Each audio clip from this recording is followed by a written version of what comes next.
Saúdo-vos com a santa paz de nosso Senhor e Salvador Jesus Cristo. Lições da Bíblia com o pastor Sócrates Penaforte Fadu. Epístola do apóstolo Paulo aos Romanos. A justificação pela fé em Cristo promove a reconciliação do homem com Deus. O apóstolo Paulo, o autor desta epístola aos Romanos, a escreveu pelos anos 57 depois de Cristo.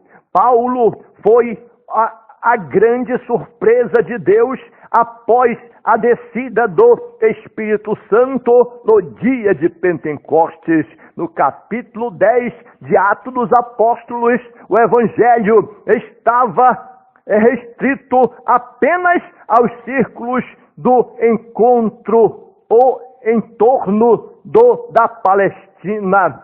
Parece que nenhum dos discípulos ou apóstolos compreenderam plenamente a grande comissão dada por nosso Senhor e Salvador Jesus Cristo, talvez pelo caráter exclusivista dos judeus em acharem que o Deus de Israel teria de manter todos os privilégios da salvação eterna somente para os judeus.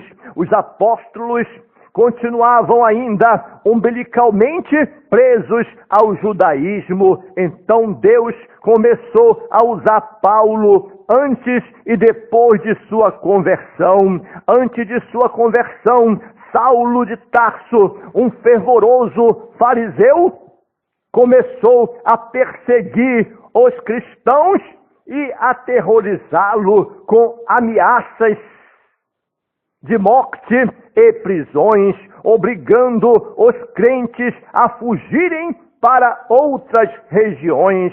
Eles acabavam pregando o evangelho por todas as partes por onde se espalhavam. Qualquer crente vingativo dos nossos dias já estaria orando para Deus matar esse terrorista da fé cristã chamado Saulo de Tarso. Porém, em vez de Deus matar esse infeliz, Jesus o encontrou no caminho de Damasco, salva o infeliz e ainda o chama de vaso escolhido para levar o seu nome perante as nações, os gentios, perante os reis e perante os filhos de Israel. Deus, em sua infinita sabedoria, confundiu o próprio Satanás com todos os seus demônios ao transformar o maior inimigo humano da fé cristã no seu maior defensor. Paulo foi o único dos apóstolos que compreendeu plenamente a dimensão mundial do Evangelho de Cristo, ordenado pelo próprio Senhor Jesus Cristo, em Mateus capítulo 15 e versículo 16, quando Jesus disse: ide por todo mundo e pregai o evangelho a toda criatura. A partir da conversão de Paulo, o cristianismo rompeu o cordão umbilical com o judaísmo, deixando de ser uma religião regional para ser uma grande potência evangélica mundial ou em todo o mundo. Paulo era um homem que dominava as três maiores culturas da época: a cultura judaica, a cultura romana e a cultura grega. Sua cidadania romana facilitava seu deslocamento por todo o vasto Império Romano, anunciando o poderoso Evangelho de nosso Senhor e Salvador Jesus Cristo. O Evangelho que salva, o Evangelho que edifica, o Evangelho que transforma, o Evangelho que transforma o homem em uma nova, homem velho em uma nova criatura. Nesta primeira de sua série de 13 epístolas, o apóstolo Paulo inicia com humildade, dizendo: Paulo, servo de Jesus Cristo, chamado para ser apóstolo, separado para o Evangelho de Deus. Paulo havia aprendido aos pés do doutor Gamaliel e havia estudado nas melhores faculdades de Tarso, uma importante cidade universitária da Cilícia. Entretanto, em vez de iniciar a sua epístola citando seus diversos títulos acadêmicos, Paulo faz questão de mostrar que o seu mais importante título é o de servo de Jesus Cristo. Dentre tantos assuntos doutrinários importantes que Paulo trata nessas epístolas aos Romanos, o primeiro deles é a doutrina da justificação. A justificação consiste em conferir ao pecador arrependido os méritos da justiça divina por intermédio do sacrifício vicário de Jesus Cristo. A partir daí, o transgressor passa a ser visto pelo justo juiz como se jamais tivesse cometido qualquer iniquidade.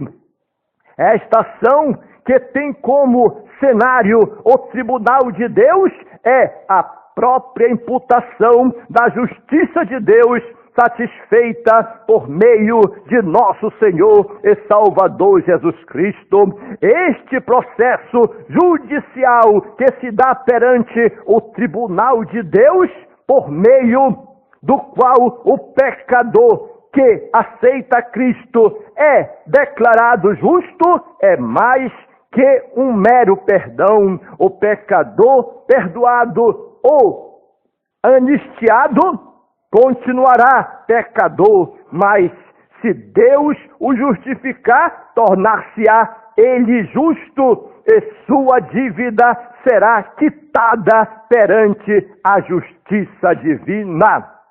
Entretanto, Paulo afirma que a justificação é obtida única e exclusivamente pela fé em nosso Senhor e Salvador Jesus Cristo. Em Romanos capítulo 3 e versículo 24, Paulo afirma: sendo justificados gratuitamente pela sua graça, pela redenção que há em Cristo Jesus. A partir de Jesus, no processo de justificação é a graça, a parte do pecador é a fé. O homem precisa tão somente crer que é justificado pela graça de Jesus Cristo. Em Romanos capítulo 5, versículo 1, Paulo continua nos dando uma aula de justificação pela fé, dizendo: sendo, pois, justificados pela fé, temos paz com Deus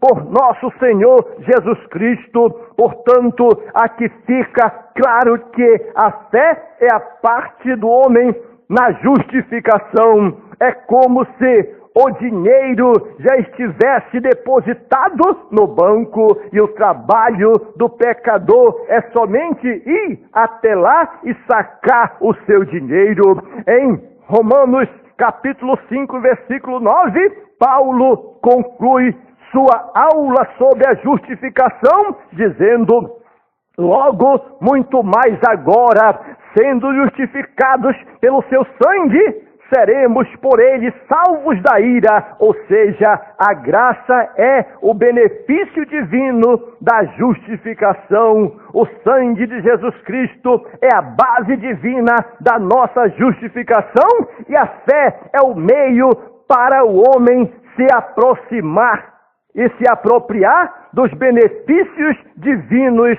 da justificação.